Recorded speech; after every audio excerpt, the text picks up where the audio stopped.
हाँ जी, तो second method देखते हैं इससे काम चलता है कि नहीं।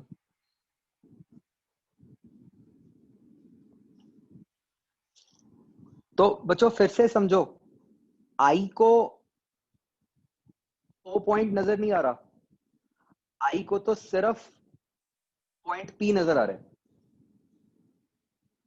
ठीक है, मतलब आई को लगेगा कि पॉइंट पी पर कुछ है, चाहे असली में वहां कुछ है चाहे नहीं है। असली में जो भी बॉडी थी वो ओ पे थी, बट आई को वो पी पे नजर आ रही होगी।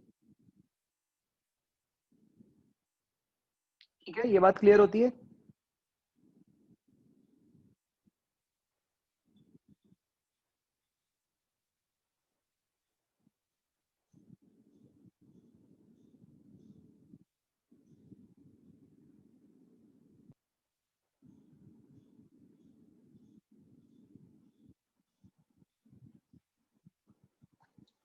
तो अब बच्चों यहां से हम डेफिनेशन बनाएंगे ऑब्जेक्ट और इमेज की। ठीक है, नॉर्मली बच्चों हम अपनी कॉमन सेंस में ये बोल देते हैं कि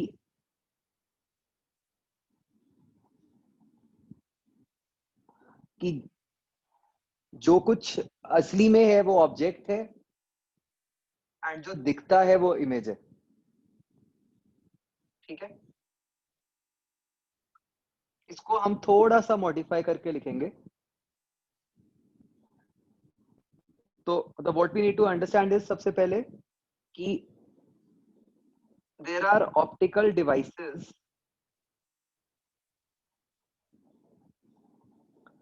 लाइक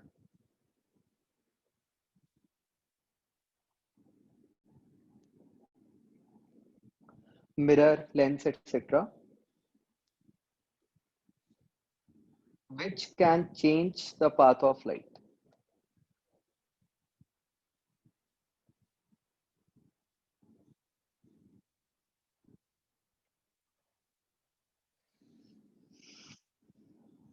ठीक है,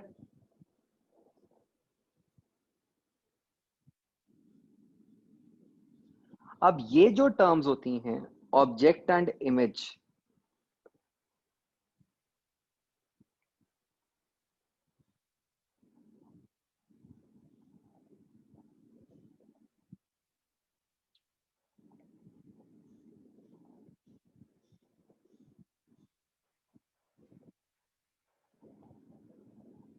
वो एक डिवाइस के लिए होती हैं।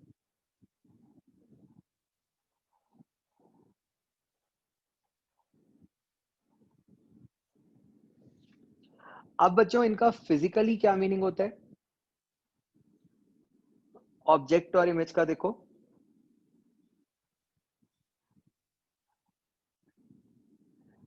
फिजिकली ऊपर वाले फिगर से देखो, ऑब्जेक्ट का मतलब है जहां से असली में लाइट रेज आ रही थी, जहां असली में कुछ पड़ा था। ठीक है, और इमेज का मतलब है कि उस डिवाइस के कारण जहां पे हमें नजर आ रहा था। क्या ये बात समझ आती है बच्चों?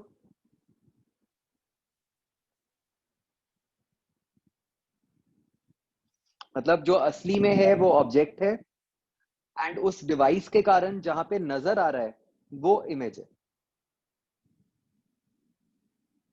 Sir yes. सर जो पर्टिकुलर डिवाइस के लिए सर जो इमेज है वो मतलब डिफाइन नहीं होनी चाहिए पर्टिकुलर के लिए, ऑब्जेक्ट तो मतलब सबके लिए सेम ही होगा। नहीं, हर डिवाइस के लिए ऑब्जेक्ट और इमेज दोनों डिफाइन होते हैं। तो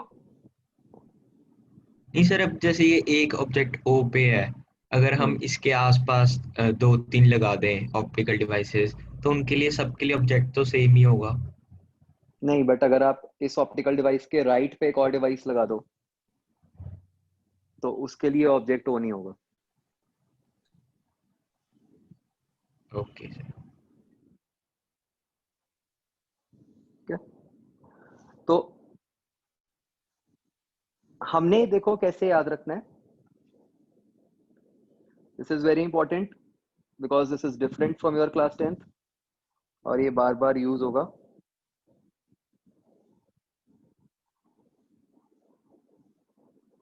ऑब्जेक्ट का मतलब है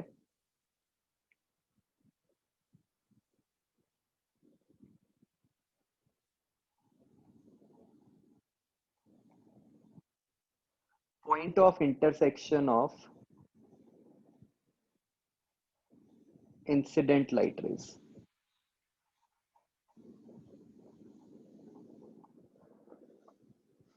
ठीक है, किस पे इंसिडेंट? डिवाइस पे इंसिडेंट। डिवाइस पे जिस तरीके से भी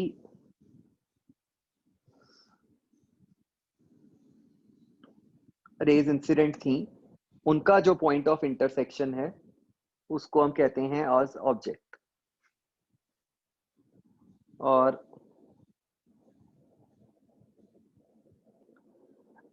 इमेज होता है बच्चों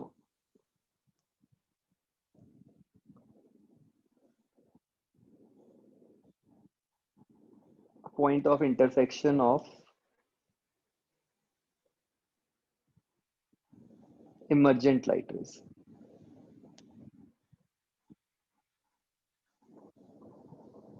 तो उस डिवाइस से जो रेज निकल रही हैं उनका जो पॉइंट ऑफ इंटरसेक्शन है उसको हम कहते हैं as image.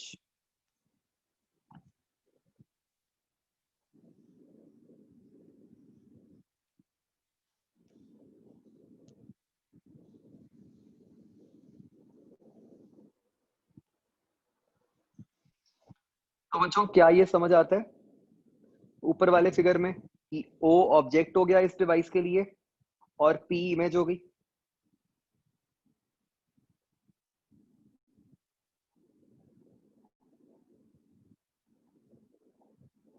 Sir yes. Sir हमारे आइस के रिस्पेक्ट के अंदर कुछ नहीं होगा, मतलब आइस के रिस्पेक्ट के अंदर ना इमेज और ना ना, इसीलिए ये डिफरेंस आ रहा है 10th क्लास से, राइट?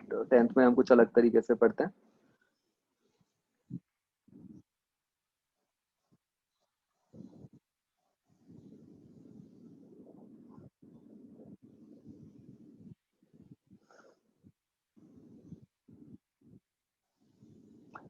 तो क्या होता है कि आई का रोल कहां पे आता है बच्चों? बेसिकली नॉर्मली जो इमेज होती है उसका मतलब वो होता है कि वो जो आई को नजर आती है।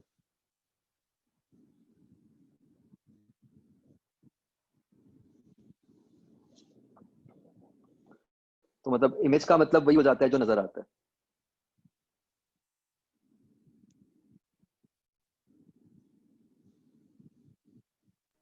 सर जैसे आपने कहा राइट के ऊपर एक और मिरर एक और डिवाइस लगा दें अगर हम, तो उसके लिए पी ऑब्जेक्ट होगा और क्यू कोई जो बनेगा वो इमेज होगी। यस। ठीक है तो सर। अब जैसे मान लो हम यहाँ पे एक और डिवाइस लगा दें बच्चों, लेट से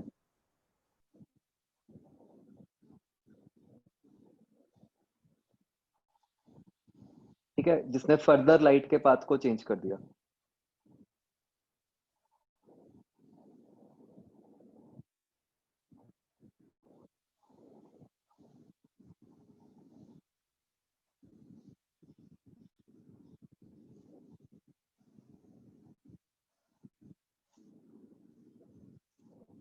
तो मैंने बच्चों ये डिवाइस 2 लगा दिया एक, ठीक है। तो आप देख सकते हो कि इसने लाइट रेस के पाथ को फर्दर चेंज कर दिया। तो अब डिवाइस 2 के लिए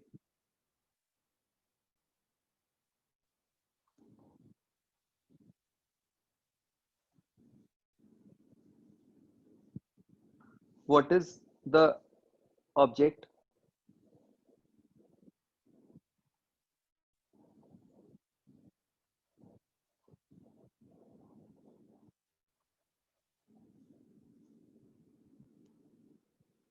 पी, ठीक है ना। डिवाइस 2 के लिए जो ऑब्जेक्ट हो गया वो हो गया पी, क्योंकि उसको उसके पास जो रेज आ रही हैं उनका पॉइंट ऑफ इंसिडेंस।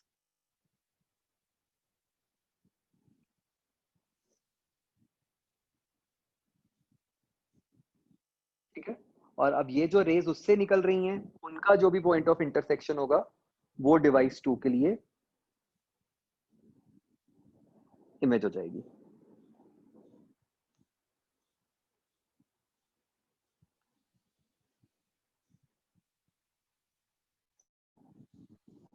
तो हमें जो नजर आता है वो आता है फाइनल इमेज। मतलब अगर एक ऑप्टिकल सिस्टम में बहुत सारे डिवाइसेस लगे हुए हैं तो जो फाइनल इमेज बनती है, मतलब जो सबसे आखिरी वाले डिवाइस ने इमेज बनाई, वो आई को नजर आती है।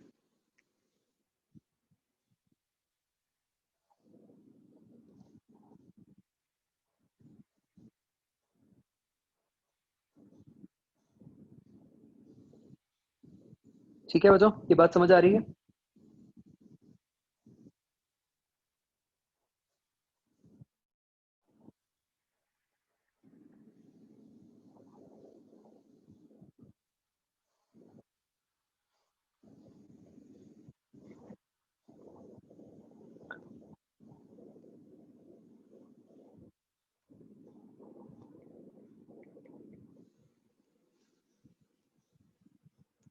तो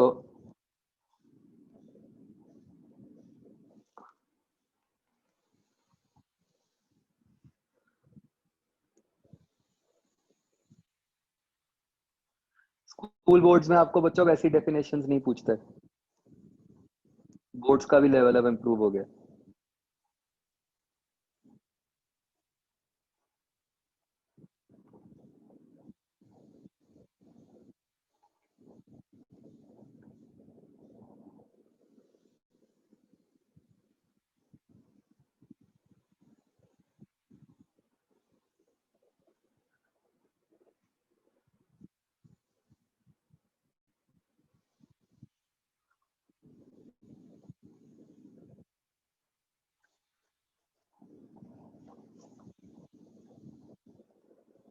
ऑब्जर्वर लिख लेते हैं।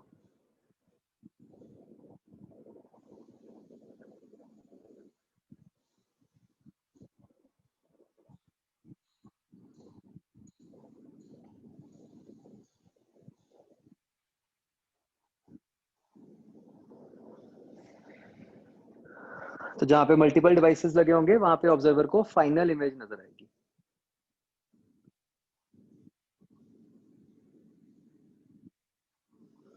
फिर से गलत बोला, ऑब्जेक्ट इमेज आई के लिए नहीं होता, ऑब्जेक्ट इमेज डिवाइस के लिए होता है। तो कोई डिवाइस जो इमेज बनाता है वो आई को नजर आता है।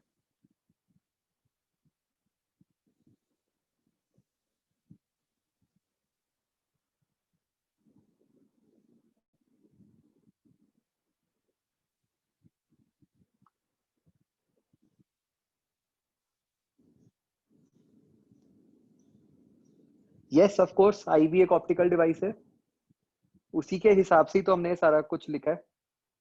मतलब बट हमें उसको further as a device treat नहीं करना पड़ता।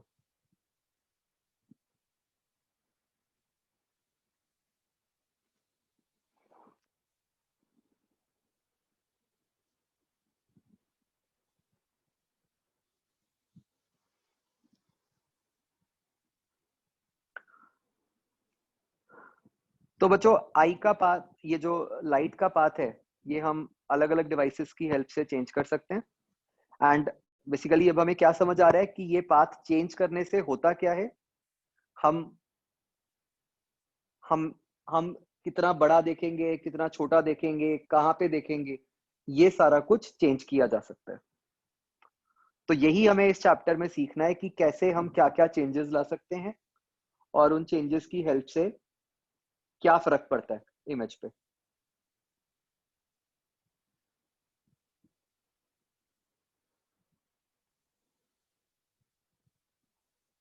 तो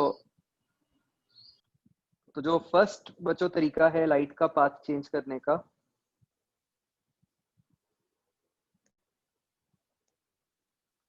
दैट इज रिफ्लेक्शन। रिफ्लेक्शन वाला पार्ट बच्चों वैसे तो कट चुका है अपने सिलेबस से, बट एक थोड़ा सा ओवरव्यू होना जरूरी है इसका।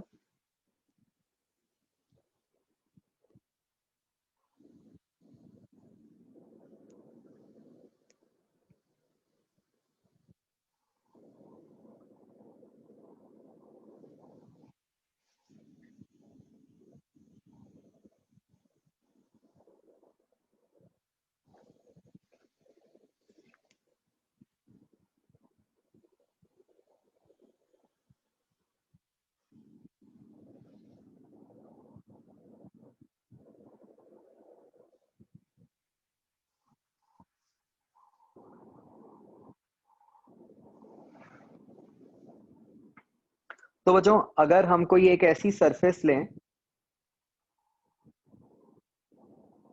जिसके हम एक एंड को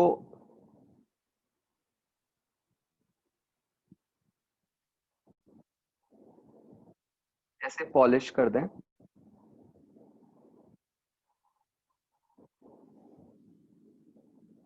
तो हम सबको पता है रिफ्लेक्शन फिनोमेना क्या होता है, राइट? तो लाइट सरफेस से टकरा के वापस चली जाती है। तो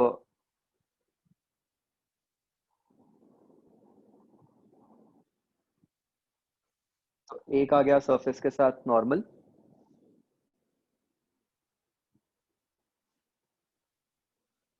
तो क्या यहाँ पे बच्चों क्या कंडीशन होती है? What are the laws of reflection?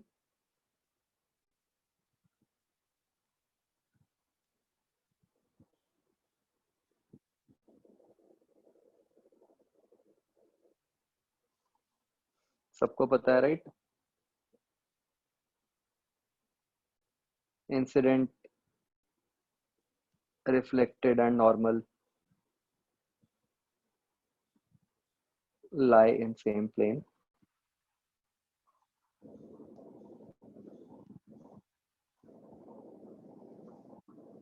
और दूसरा I is equal to R.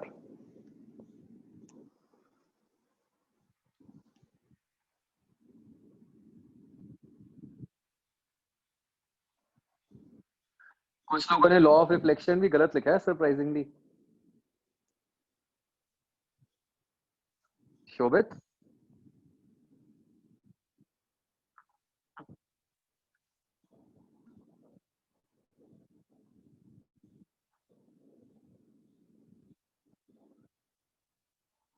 तो बच्चों आप इसको वेक्टर फॉर्म में भी लिख सकते हो।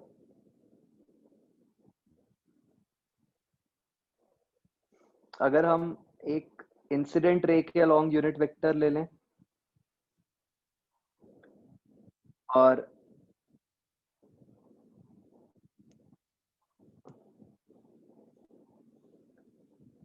एक नॉर्मल ले लें,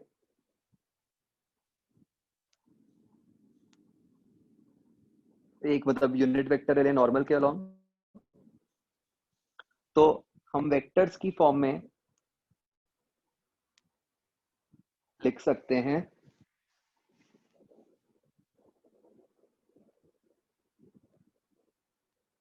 the unit vector along the reflected ray. So this turns out to be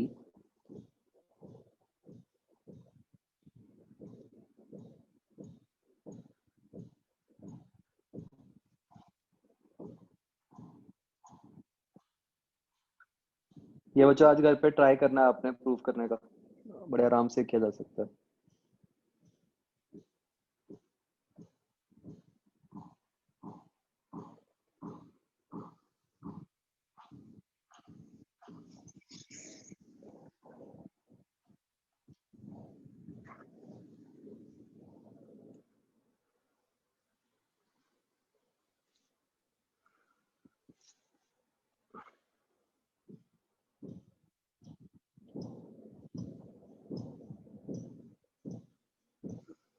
तो बच्चों नॉर्मली रिफ्लेक्शन के लिए जो डिवाइस यूज होता है उसको क्या बोलते हैं हम?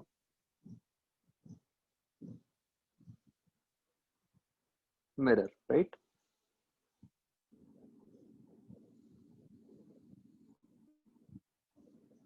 तो मिरर की खासियत होती है कि इट रिफ्लेक्ट्स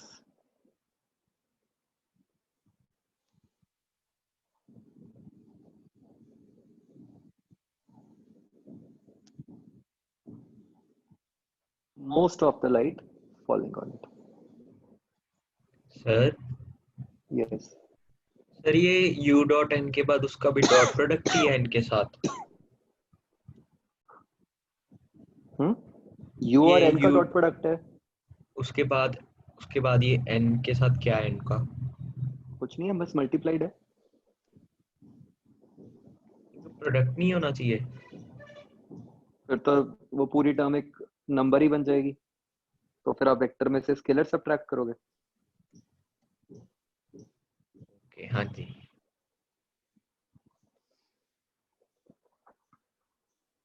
ठीक है बच्चों, तो हमने ये थोड़ी सी बात तब भी की थी हीट वाले चैप्टर में कि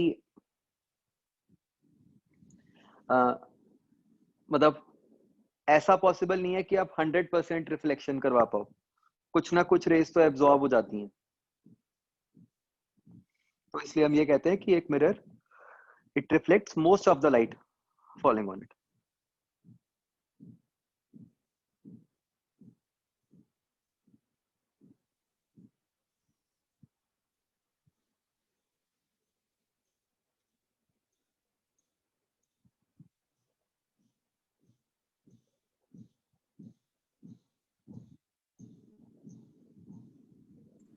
सर जो हमने ऊपर डायग्राम बनाया था वो ऑप्टिकल डिवाइसेस वाला, उसमें जब हम सारी रेज को रिट्रेस करेंगे तो वो पी पे ही मीट करेंगी?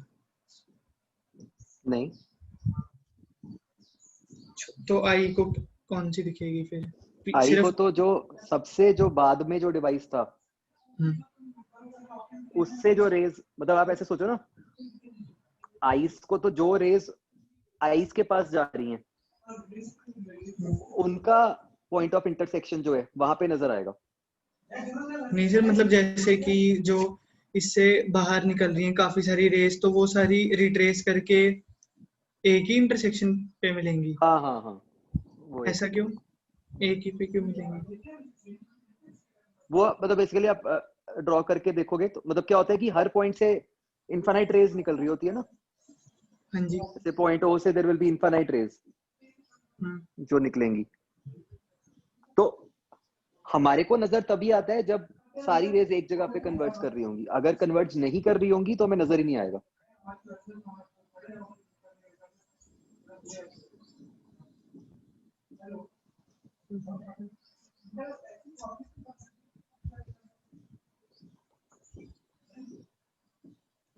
ठीक है बच्चों, तो इस पे देखो अब जैसे कैसे क्वेश्चंस बन सकते हैं।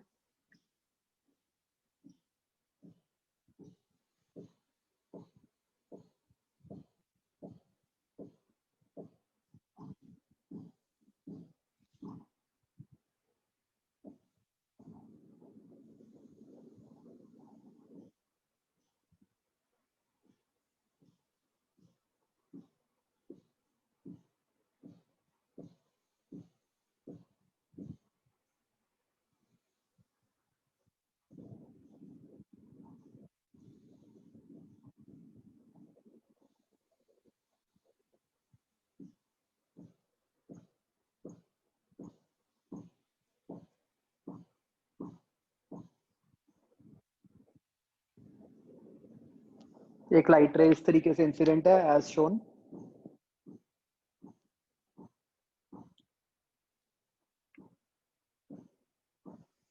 तो आपको बताना है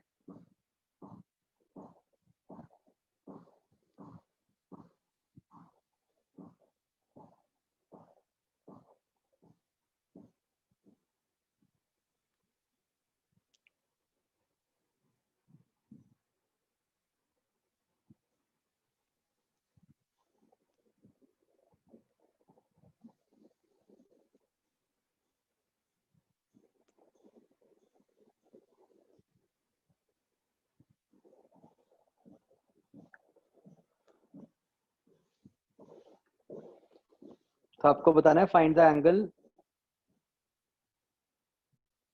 मेड बाय द रे reflected from 2 with the horizontal. मतलब जो मिरर 2 से रे रिफ्लेक्ट होगी उसका हॉरिजॉन्टल के साथ एंगल बताना है।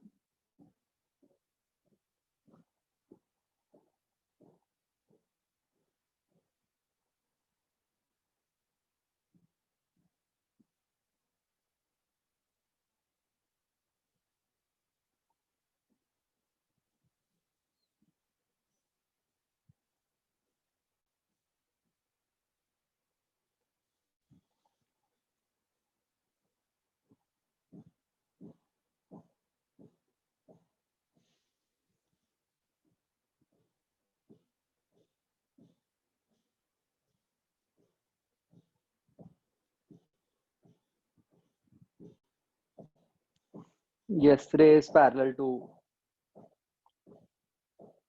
mirror 2. Initially ray horizontal है.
बच्चों ठीक है आंसर सबके.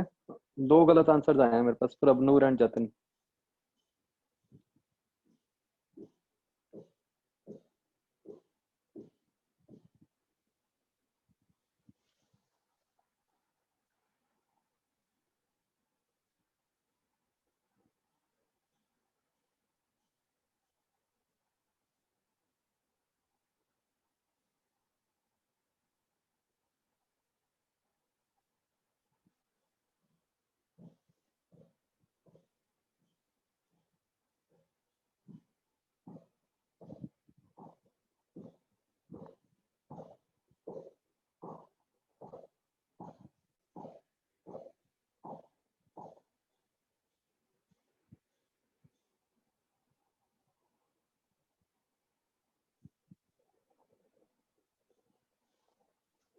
ठीक है. मानिक, आरुष, नमन.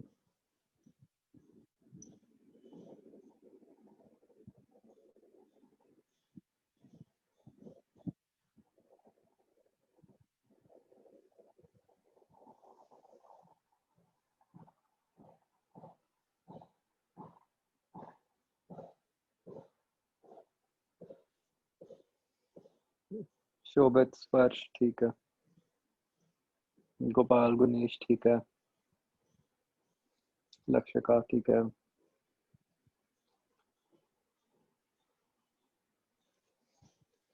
वैभव गलत है.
हाँ भाई, तो क्या करना था इसमें?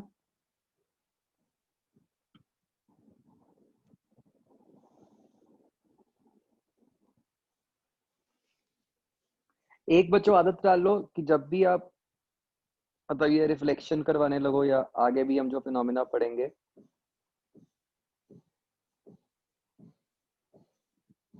नॉर्मल बनाना है पहले, ठीक है।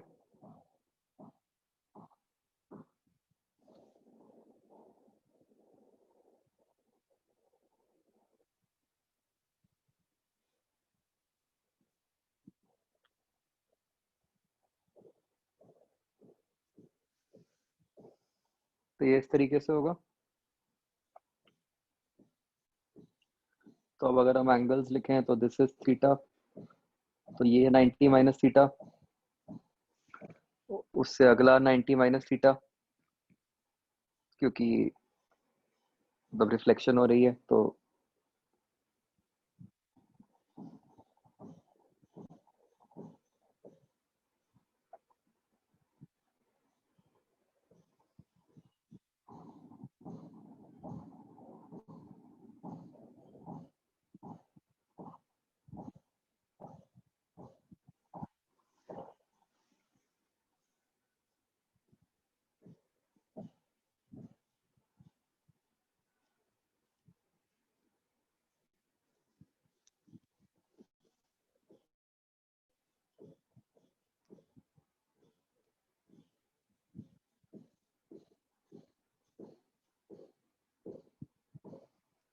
तो ए पार्ट का आंसर बचाओ, या तो 180 माइनस 2 थीटा बन जाएगा या 2 थीटा बन जाएगा, डिपेंडिंग अपॉन आपने कौन सा एंगल बताया।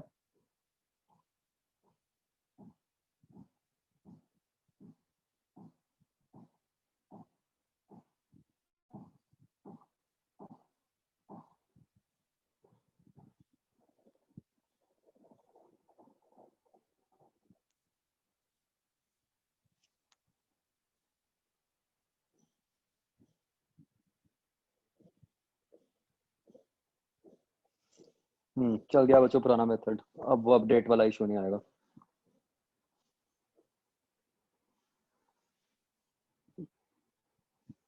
हाँ जी। और बी पार्ट, बी पार्ट कैसे करना है?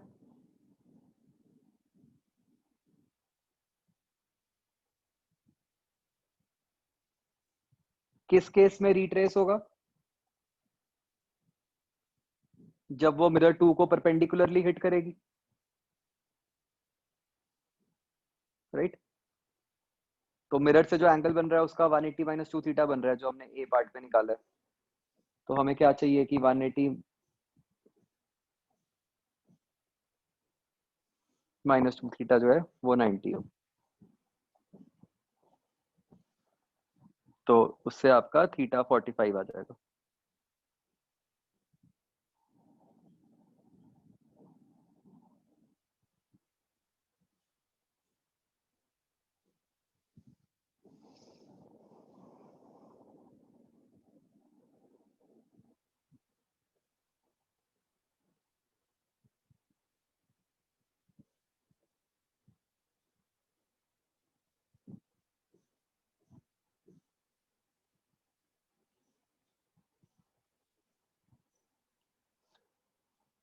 एक बच्चों ये रिजल्ट लिख लो, ये कई बार आ जाता है कि रिफ्लेक्शन के अंदर डिविएशन कितनी हुई।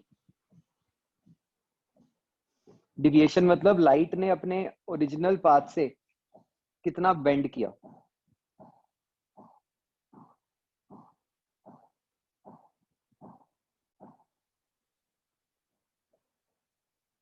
तो ये डिविएशन क्या हो गई?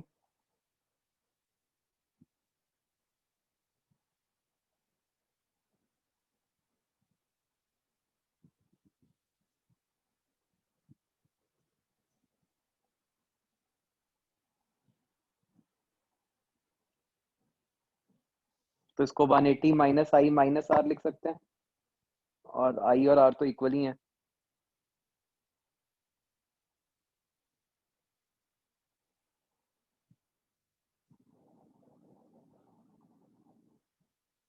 ठीक है, तो ये भी मतलब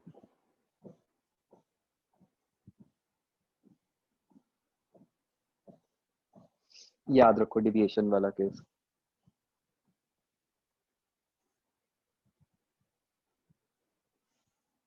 सेकंड बच्चों ऐसे मतलब जैसे मैंने लिखा है वो सीधा नहीं समझ आया तो आप फिगर बना लो चाहे दोबारा।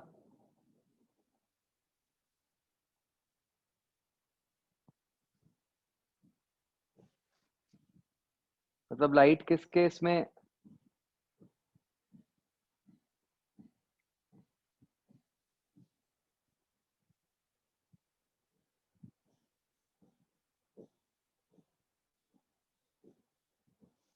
रिट्रेस करेगी जब ऐसा पाथ बनेगा।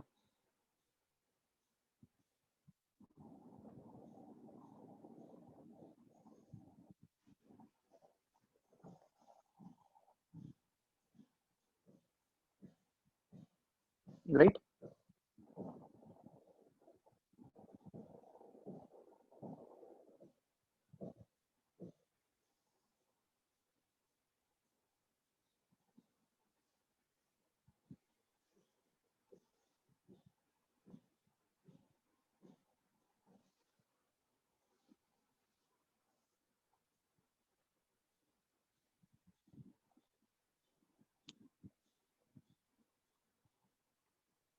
रिट्रेस का मतलब कि जिस रास्ते से आई थी उस रास्ते पे वापस जाना शुरू कर दे।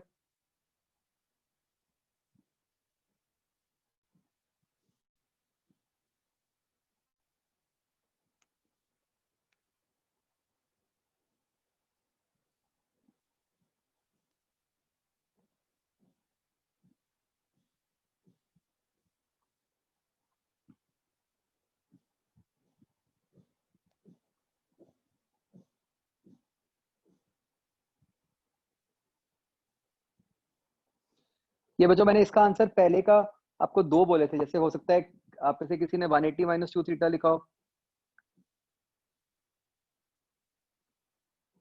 और किसी ने ये वाला हॉरिजॉन्टल एंगल भी लिखा हो सकता है ना, तो वो 2 थीटा बन जाएगा।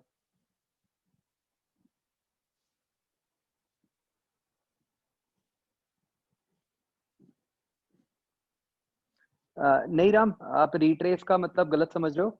रिट्रेस का मतलब ये नहीं है कि वो पहले एक्स एक्सिस के पैरेलल आ रही थी तो वो बाद में एक्स एक्सिस के पैरेलल जाए। रिट्रेस का मतलब ये है कि उसने मिरर 2 को जैसे स्ट्राइक किया वो वापस वैसे जाना शुरू कर दे।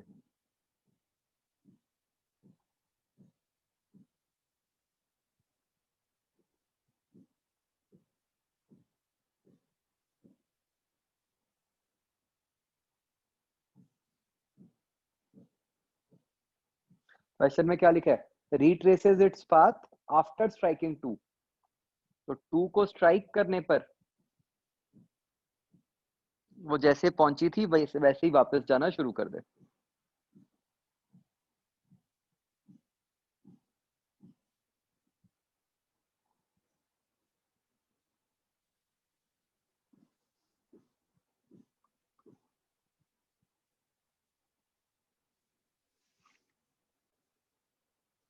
एक्चुअली बच्चों क्या चक्कर है ये ना, मतलब अब रिफ्लेक्शन वाला पार्ट कट तो गया है। अभी तक जितने पार्ट्स कटे थे ना वो सारे पार्ट्स आईआईटी के सिलेबस में वैसे भी नहीं थे। ये रिफ्लेक्शन वाला पार्ट है जो आईआईटी के सिलेबस में है। तो मैं भी कंफ्यूज हूँ, मतलब कि अब पता नहीं आईआईटी वाले काटेंगे कि नहीं काटेंगे। जेई मेंस वाले तो पक्का है कि काट देंगे, मतलब ऑब्वियसली कंफर्म नहीं आया बट जो लग रहा है आईआईटी का भी कटना तो चाहिए आइडियली, बट क्लैरिटी नहीं है तो इसलिए आई एम कंफ्यूज कि कराऊं ना कराऊं क्या करूं।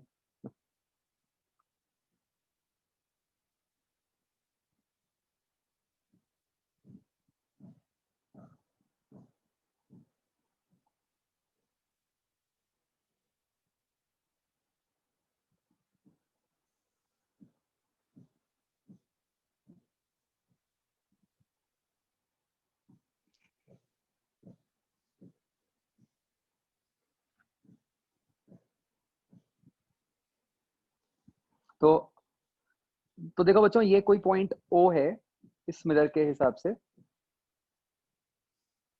हमें इमेज बनानी है, ठीक है। तो इमेज का क्या मतलब कि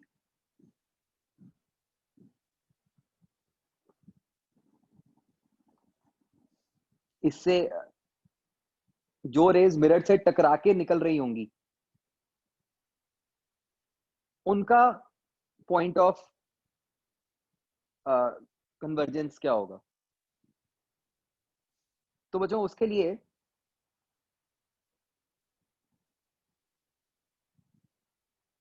हम पॉइंट ओ से अलग अलग लाइट रेज बनाते हैं। एक तो परपेंडिकुलर वाली बना लेनी चाहिए, वो सबसे इजी रहती है। इस लाइट रे को क्या होगा बच्चों, ये तो सीधा सीधा वापस आ गई। अब मान लो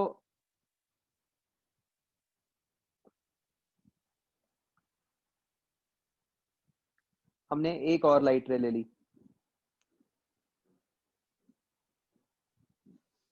तो इस पे हम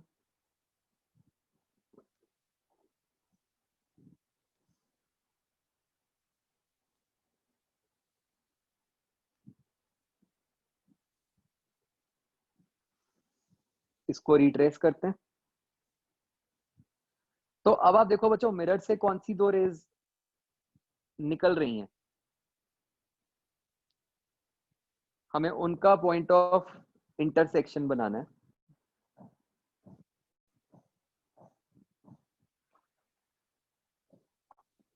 तो आप देखो ये पॉइंट ऑफ इंटरसेक्शन यहां कहीं आ जाएगा, इसको हमने बोल दिया आई।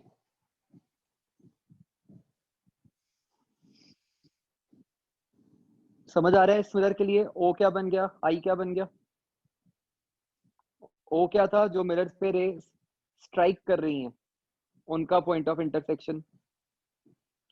आई क्या है, जो मिरर से रेज निकल रही हैं उनका पॉइंट ऑफ इंटरसेक्शन। तो शोभित आई थिंक आपका पहले डाउट शायद कुछ ये था कि ओ से जितनी भी रेज निकलेंगी उन सबका पॉइंट ऑफ मतलब उन पे रिफ्लेक्शन करा के क्या उनका पॉइंट ऑफ इंटरसेक्शन आई पे ही आएगा। आपने यस ये सर, पूछा था। Yes sir. हाँ तो यस वो आएगा। आप बना के देख लो, हम दो बना लेते हैं क्योंकि हमारा काम तो दो से चल ही जाता है। तो आप बच्चों जितनी भी रेस बना के देख लो, उनको रिफ्लेक्ट करा के देख लो, उन सबका पॉइंट ऑफ इंटरसेक्शन आई पे ही आएगा।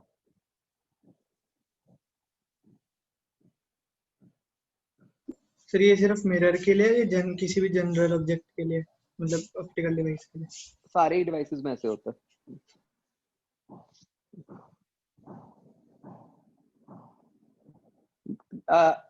मतलब जो हम बनाते हैं, मतलब ऐसा नहीं कि कहीं पे भी कुछ भी ले लोगे तो वहां पे आ जाएगा। ऑब्वियसली कई जगह हो सकता है कि ना आए, तो वो हमारे लिए काम का नहीं है ना।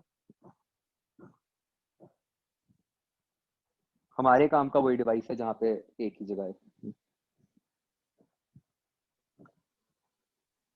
तो बच्चों यहाँ पे आप ये देख सकते हो कि if this angle is theta then this is theta, तो ये थीटा बन गया, तो इधर से ये वाला थीटा बन गया, और ये बीच वाला एंगल तो 90 है ही है।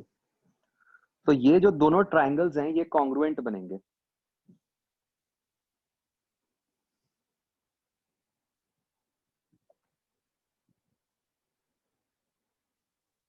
ठीक है, तो इसका मतलब ओ और आई का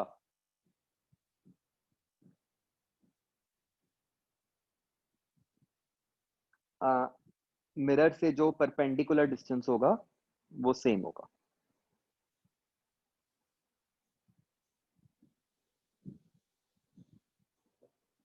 तो तो बेसिकली ये आई जो है ये इमेज बन गई।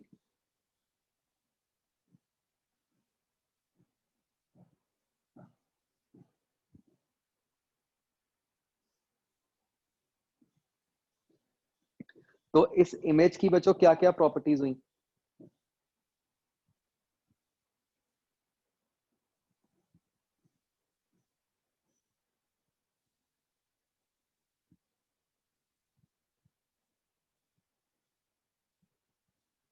तो perpendicular distance of O from mirror is equal to perpendicular distance of I.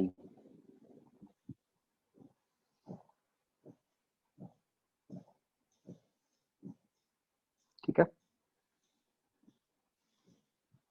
दूसरा बच्चों, हमने तो यहाँ पे पॉइंट ऑब्जेक्ट ही लिया है, तो इस फिगर से तो पता नहीं चलेगा, बट अगर आप बड़ा ऑब्जेक्ट लो उससे ये भी निकल के आ जाता है कि सेम साइज बनता है।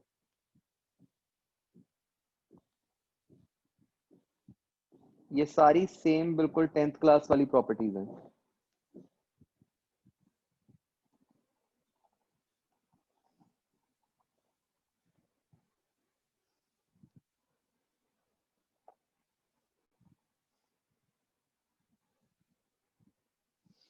तो अगेन अगर बड़ा ऑब्जेक्ट हो तो आपको एक पता है प्रॉपर्टी जो आ जाती है, दैट इज लेटरली इन्वर्टेड।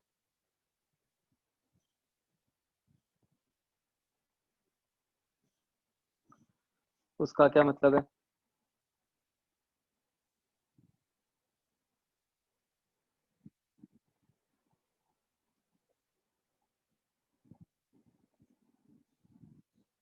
वो left appears right and right appears left, right?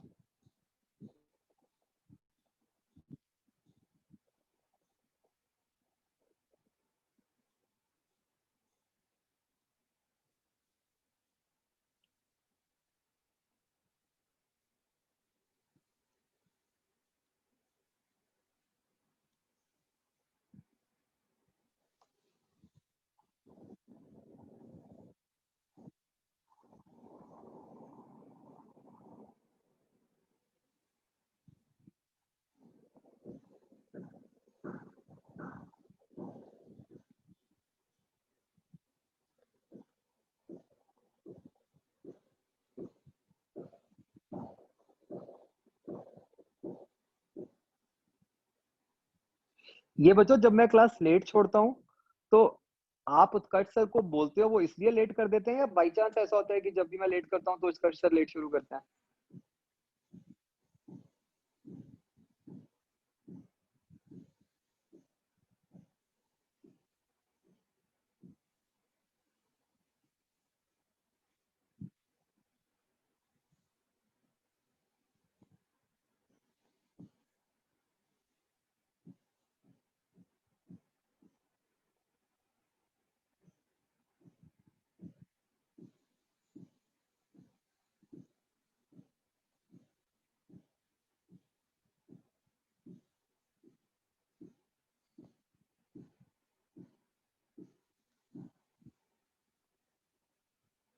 Okay चलो, अभी बच्चों आज इतना ही।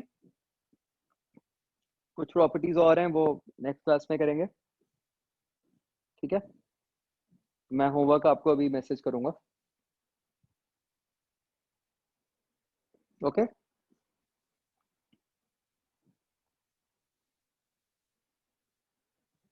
चलो, ओके बच्चों, बाय।